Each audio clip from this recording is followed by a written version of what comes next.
Hi everyone, I hope you're well and you're happy. So in this video, I'll be making myself a workbench.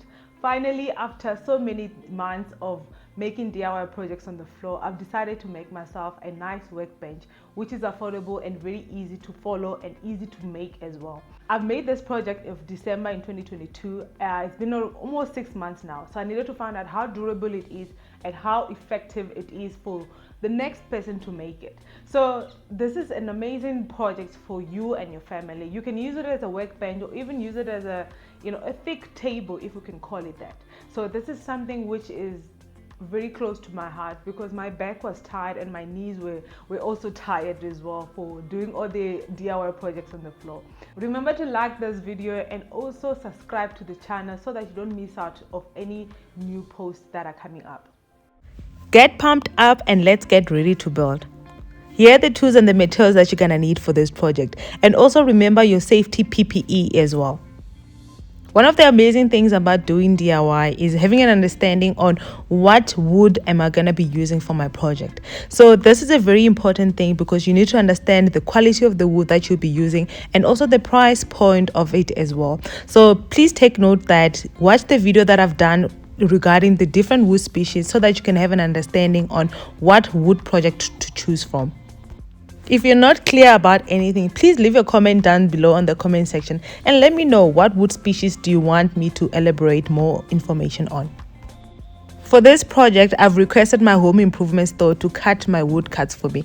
The reason I always ask my home improvement store to cut the wood for me is because one, it makes it easier for me because the preparation is very tedious. And number two, also during this season, I was not confident in using wood cutting equipment. So that's another tip that you must take note of. The first formation that we're going to do is the formation of our legs. So when we're doing our legs, we need the 8 different wood cuts which are similar in size. So our wood cuts will be basically four of the left side and then 4 of the right side. So just join the 2 pieces together to make sure that everything is nice and tight. The trick here is if you have wood clamps, please use them because they will come in very handy to make sure that everything is nice and it's in a straight form.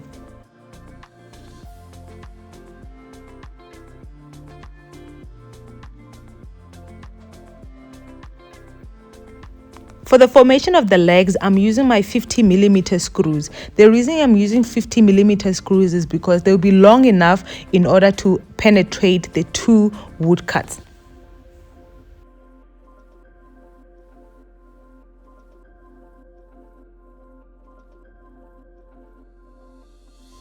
You will notice that I'm not using wood glue between the 2 joints. The reason I normally don't use wood glue between the projects that I do is the reason that normally I would want to take my project apart because it's for either teaching purposes or demonstration purposes. But if you want your structure to be nice and strong and firm and permanent, please also consider using wood glue between the 2 mating surfaces.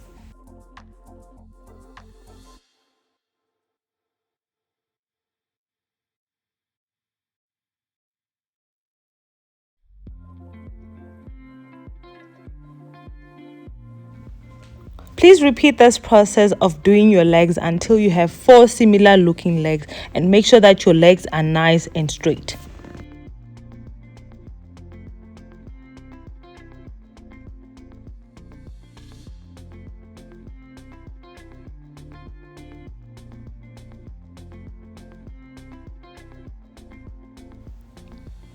Up next, we have to build the frame of the workbench.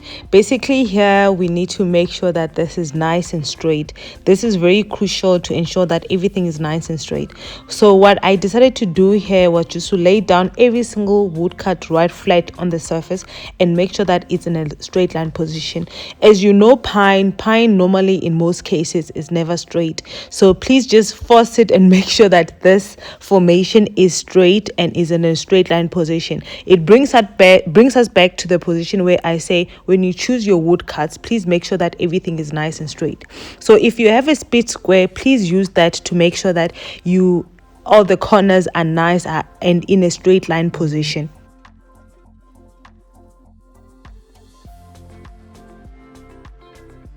When you're making this project, please take note that I've listed the exact wood measurements on the description down below, so that it must be very easy for you to do it. And also I've listed which wood cut falls on which section.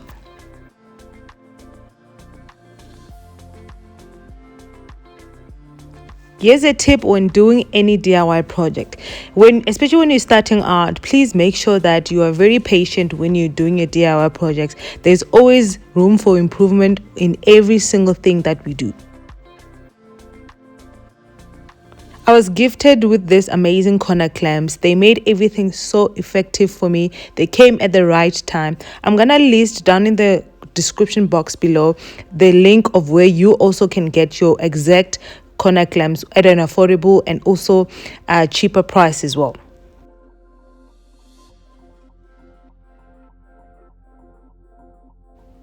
Throughout this project, you'll notice that I'm using wood clamps. What wood clamps is basically your extra set of hands. But if you don't have wood clamps in your possession, it's always good to have a friend or a loved one to help you hold down the pieces together. So the main purpose of having clamps is just to make sure that everything is tight, and then you're able to drive in your screws in a perfect form. And please don't feel intimidated if you don't have clamps. You can always ask a loved one to hold down everything for you.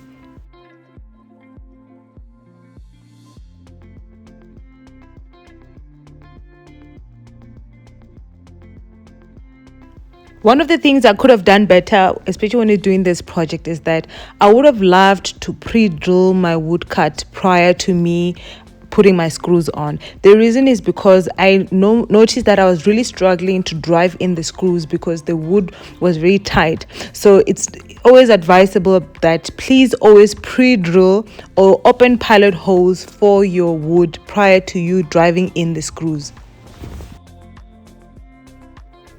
In this phase, we need to attach the legs to the frame of the workbench. So the trick here is to make sure that all your legs, the two legs on one side, are facing each other, to make sure that they are in this right same position. Here's another tip, especially doing this project. A steady workbench always starts with a solid base. In this case, you need to make sure that all your legs and your supports are in a straight line form and the joints are nice and tight. You can also add a diagonal brace for your added stability right in the middle of your joint. To secure your legs, please make sure that you put sufficient screws to make sure that everything is in a tight form and there's no movement between the frame and also the leg structure. Please remember to share this video with your friends and your family or a loved one who may want to attempt a project like this. So let me know down in the comment section, who is it who would love to try a project like this?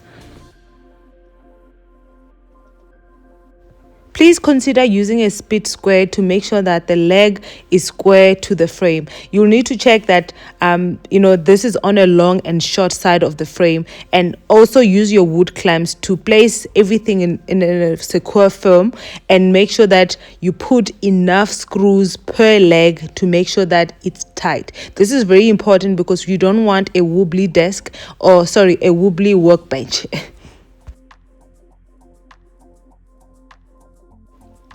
In this next phase, I needed to attach the bottom rail of my workbench.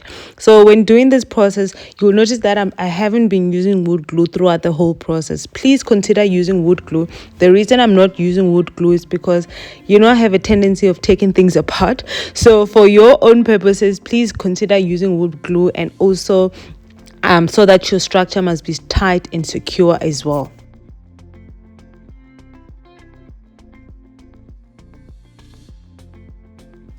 One of the amazing parts about this workbench and the measurements that I'm sharing with you is that you can customize them depending on how long you want your bench to be. So I wanted something longer and bigger as well. So you can always, depending on how big your space is, you can always alternate and customize it to your liking depending on the space that you have. This is the perfect time where you can ask a friend or a loved one to help you. You will notice here that I was really struggling a bit to put everything together. So please, if you have a friend or a loved one close by, please ask them If you don't like visible screws on your project, please also consider putting wood filler onto the where you put your screws. And also, if you want to advance, you can also use pocket hole joinery.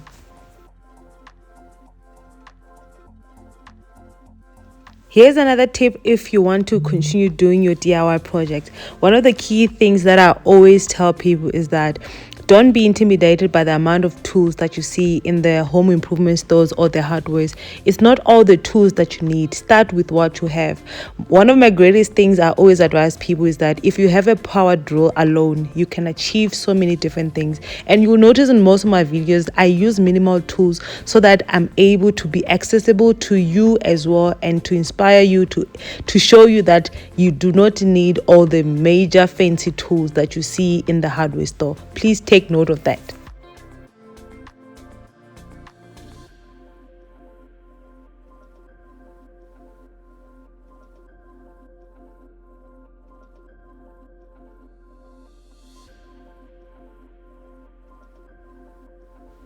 For the top part of my workbench, I've decided to use plywood. So basically what plywood is, it's a type of wood species where it's basically man-made, and what they've done is just they've combined thin layers of wood veneers, and then they've used, basically glue and then heat to put it all together to make sure that it's nice and it's a nice layered form. So the reason I chose this is because it's perfect.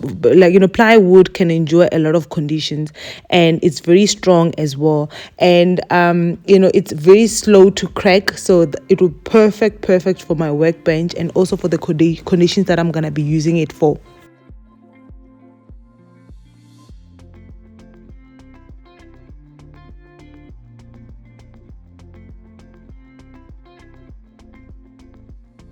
I've requested my hardware store to cut the plywood for me to size. However, I noticed that I needed to make minor adjustments right in the corners so that the bottom part must actually sit nice and flush according to the frame that I've created. So this is very important, especially when you're making your own workbench. If you have a jigsaw or a hand saw, please consider, using something that will help you to cut the corners and make sure that they are nice and flush.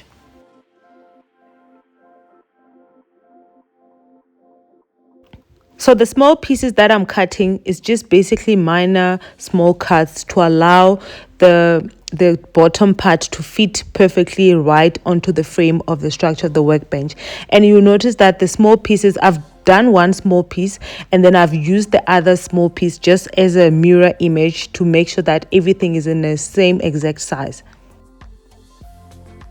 Here's another DIY tip. Especially when you're doing woodworking and DIY, you need to know that keep learning and also keep experimenting on different things and different techniques as well, because it's all about becoming better as we go along. So don't be afraid to try new techniques at a safe range, of course, and also be open to learning. That's very important. One of my secrets to my woodworking and my projects looking nice and finished perfectly is sanding, and also, making sure that everything is done properly. So when you sand, you give, your project a final professional look, and also there's no, splints and there's no imperfections.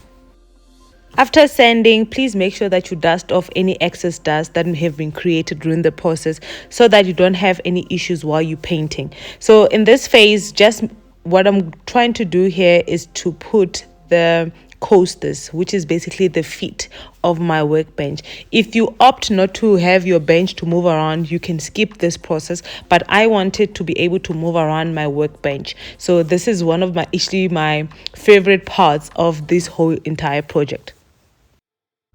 The coaster wheels come in different sizes and also functionality as well. There's ones where you can move around and also rotate. So please take note that when you're also making your purchases as well.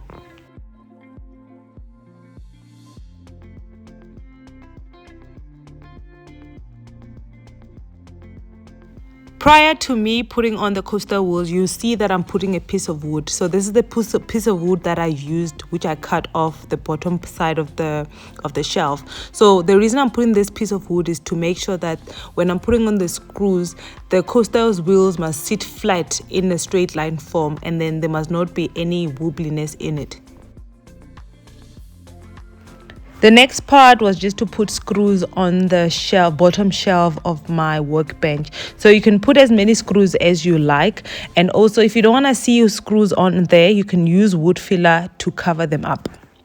You know, I love black stain. I love black. It's one of my favorite colors because it's just perfect. It's perfect, perfect, perfect. So here I'm just using a normal wood stain that is combined with the wood sealant as well.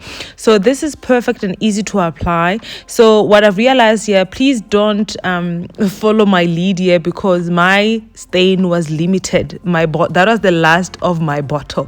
So some of the areas are not painted. So please do use stain throughout your whole entire project to make sure that everything is nice and neat. I cut a bit of corners, so please do not cut corners like me, because I had limited stain. So please take note of that as well. And please note that there's a difference between paint and stain. I'm gonna link a video so that it gives you more information if you want to know the difference between wood stain and also paint as well.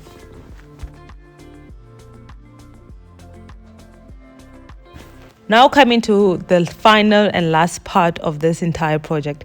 Yes, this was a very interesting project for me to attempt. So I needed to put on the top part. So this is actually the star of it all, where all the magic is gonna happen, where I need to put all the work in. So this was easy to put on, and one of the things I've noticed is that this was perfectly cut to size, and I needed to not do any modifications here. So what I'm currently doing here is just to put on wood, just sanding through the edges and making sure that everything is nice and smooth. You will notice that all of my devices and my power tools are cordless. It's not by choice, it's because we have limited electricity where we are. As we wrap up this amazing project, so I've put on enough screws to join the two pieces together, basically joining the frame and the top part of the plywood.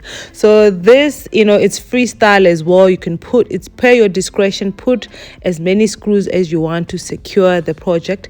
I really enjoyed this project. This is actually by far one of my most amazing projects, and that serve an amazing purpose in my life. I love this so much, and please do try a project like this and let me know down in the comment section, is this something that you'd want to try? Send this to someone who may want to try a workbench. Until next time, thank you so much, and stick around so you can see what's coming up next week.